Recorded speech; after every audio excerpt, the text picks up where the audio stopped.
You, Sacinandana. Thank you, thank you.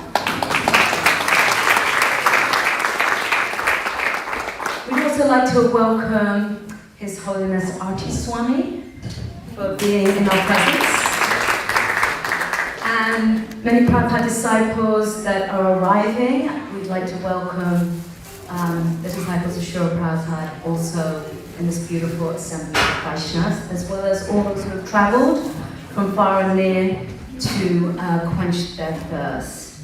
So just some, you could say, housekeeping. If you don't have a schedule, there is a pile of schedules right there on the piano, and it will give you the breakdown of the next 3 days. You'll see the location where it says why we use the yoga shala, tea is the temple room, prasadam will be served outside unless it's raining. If it's raining, prasadam will be served in the cultural hall. To get updated messages, I will leave this also on the piano. If you scan this QR code, you will be added to a WhatsApp group, and then you will get updated announcements for the whole retreat. If there is any change regarding prasadam or anything that you need to know or ask. Regarding any issues regarding accommodation or rooms, or you need any help getting settled in, you can go to the Welcome Center. They will help you get your room, any issues, they'll solve that. There is also an emergency contact on the door at the Welcome Center. If the Welcome Center is closed, you can contact that number and get hold of Brandon, and he will be available to be of service to take care of your needs. We also have just a couple more housekeeping. Best to walk to the shala. There isn't enough driving space and parking space, so just make yourself ready, enough time to walk in. You will need a wristband for prasadam, I think, and for entering. So please, if you don't have a wristband, get yourself a wristband. There is Wi-Fi in and around the vicinity. Cell phone service is best up at the palace. Most of you know that, but for those who don't know that. So I think really that's about it for now regarding housekeeping. And yes, we all welcome you here in Vrindavan, and we are so grateful to have His Holiness Sacinandana Maharaj. Thank you very much.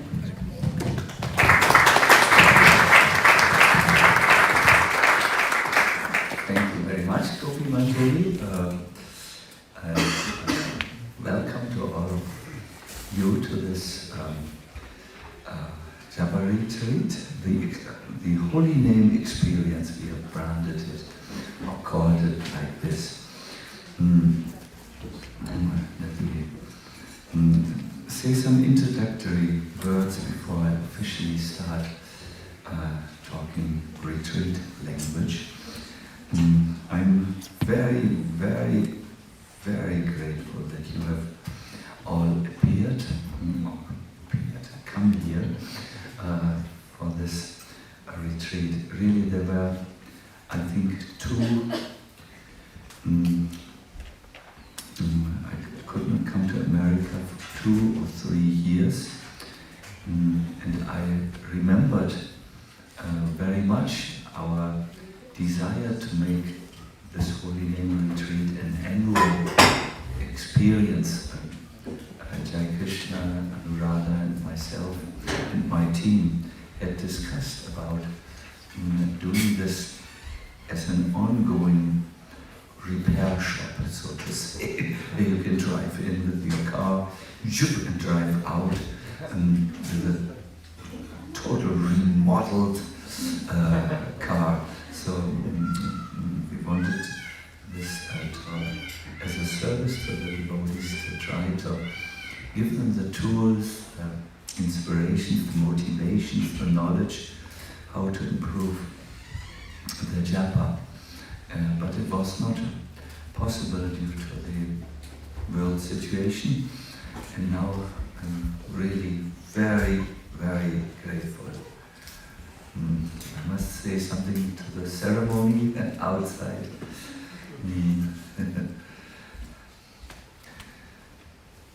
My dear devotees, I don't consider myself a good chanter, and I'm not thinking that such a ceremony is appropriate to be done. I appreciate the affection, but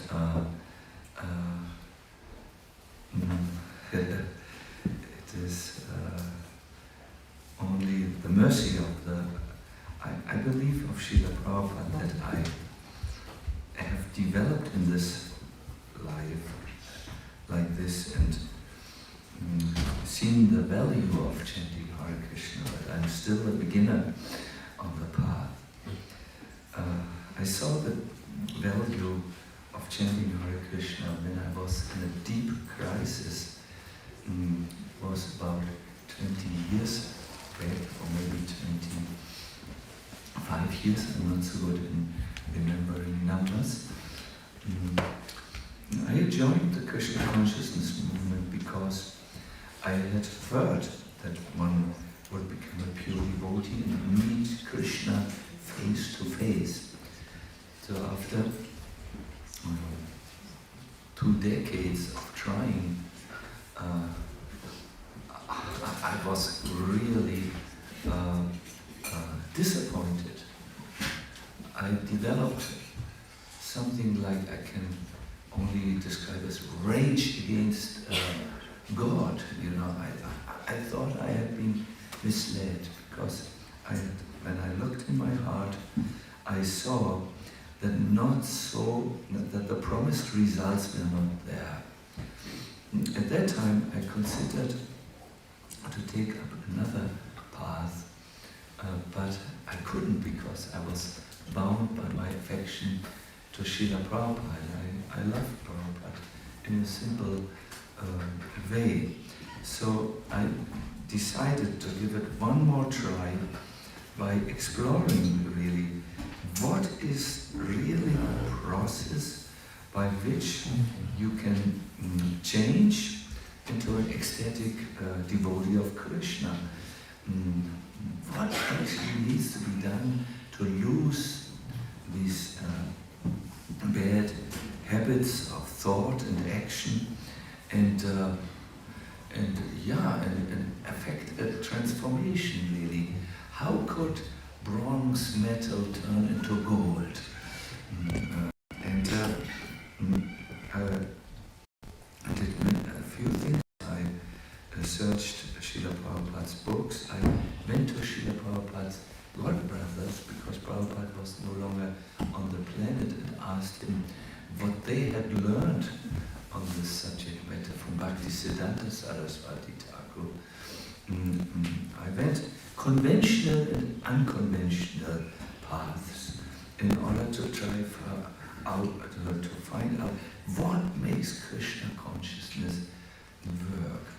And as a result, I found chanting the holy name without offenses purifies the heart, and on a later state affects bona fide realizations of Krishna's presence. So I did this